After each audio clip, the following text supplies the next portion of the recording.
Okay, so I'm making another video. Right now it's 12:25 p.m. and I know there were a lot of people that were shocked about how much snow they got and a lot of people that were pissed about them not getting little to if any snow. So what we're going to do is we're going to X out of this right here and we're just going to kind of go over and recap what happened, all right? What I'm going to do is I'm going to break out good old Google Maps because it just gets a nice broad area going and I can really explain to you guys, even though it's the ghetto way of doing things, it's quick and simple. So we're going to click on this arrow because we don't care about that, alright? We're going to pull out into this broad area. This seems up pretty good. Okay, so we're looking at this point right over here, right? So originally, the GFS model, which people claimed nailed the blizzard of 2015, and it did not, wanted to get the low pressure going right over New York City. Obviously, that did not happen, okay? And the Canadian model and the European model said, not so fast. We want the storm down here. And guess who was right? Both the Canadian and European formed a storm actually a little bit further south, but they were very, very close right here and exit off of Easton, Maryland, and in Delaware. What happened instead was this whole area got hit with heavy, heavy snow. Okay? Originally, you want the original median storm track, you wanted it to be right, just like literally actually around southern parts of Philadelphia. And you would have literally had this entire area just getting hit with heavy snow. That did not happen. Okay? Instead, the inverted trough set it up more like this. Its stalling point was more like that. I was on the edge of it, but I was in it. But I was on the edge of it. However, all of these areas, southwestern Connecticut, southern New York, central Connecticut, this whole area got pretty much little to nothing. I went to sleep around 4 o'clock in the morning. I can't speak for Long Island, but I know that this area did not get anything. These areas over here didn't really get much. So it was really a focused and concentrated area. And anyone got between 1 to 8 inches of snow in that band. So that's basically what happened. And you have to ask yourself, well, what was the reason for the storm going so far south? Why was the GFS so off about it? Well, if we go back over to our teleconnections, very, very, very, very telling. But I'm gonna try and break things down into English as best as I could. You had a ridge on the west coast. The GFS was really weakening this ridge, sort of like that. Like, it was really weak, but instead what happened was this ridge punched right up into Canada. This caused the trough to die further south and allow the storm to swing in through like that. But let's go to more technical principles.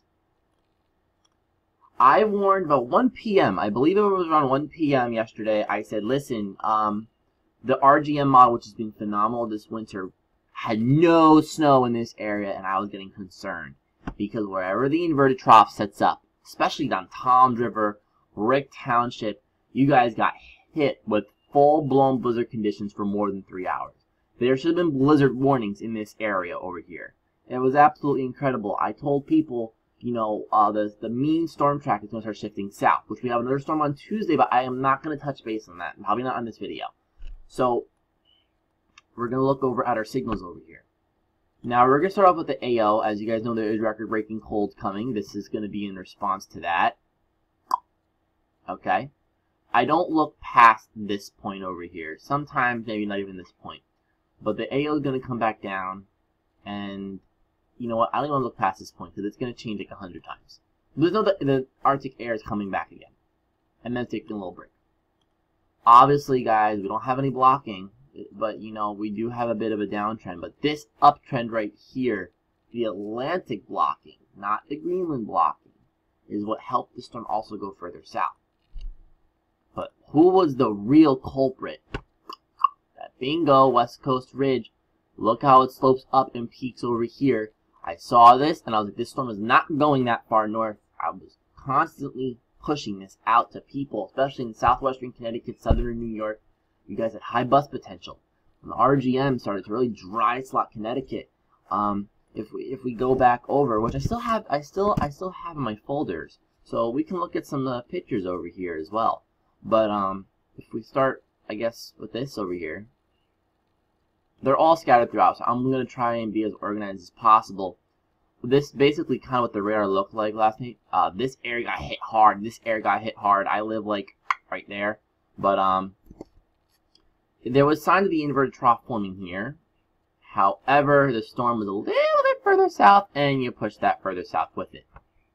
Inverted trough, guys, are very, very difficult to predict. But as you can see, it really got thumping in parts of New Jersey. Originally thinking, oh, is it going to form here? No, it formed further south. Central and South Jersey. A lot of people kind of got misguided. But look at this right here. RGM model completely takes the snow right out of southwestern Connecticut. No model's perfect, but let me tell you something. This model picked this up good and really kept the snow going in these areas. Not perfect, but it did a good job. It did a good job regardless. This nasty 1 to 3 inch per hour band set up over my house. That's when I had full-blown blizzard conditions at my house. So, you know, Union County, probably where the locked-in snow was, I got hit. This part of Middlesex actually got slammed with about half a foot of snow. And there's only several towns down from me. It's about like a 15, 20, 30-minute drive. I was assuming that the inverted trough was going to form around this black area, but the worst of it, right here, Toms River, Brick Township, Seaside, got this slammed.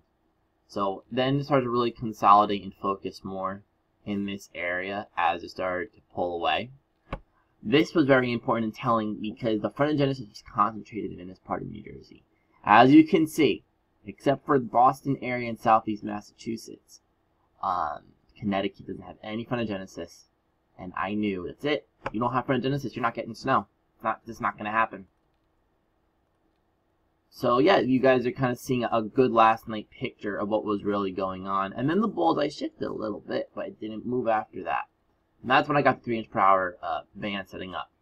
Amplification set it up over here. This whole area pretty much busted, except for this area over here. But the original expectations of what the storm was supposed to do did underperform in this area.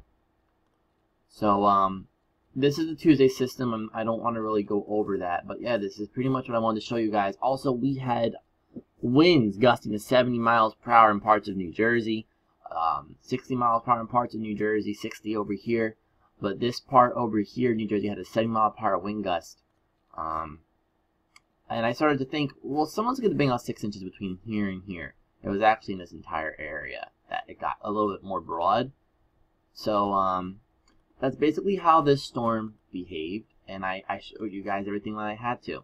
So this will be the end of my video, and when I have a more clear-cut picture of what's going on for Tuesday, I will make another video for that one.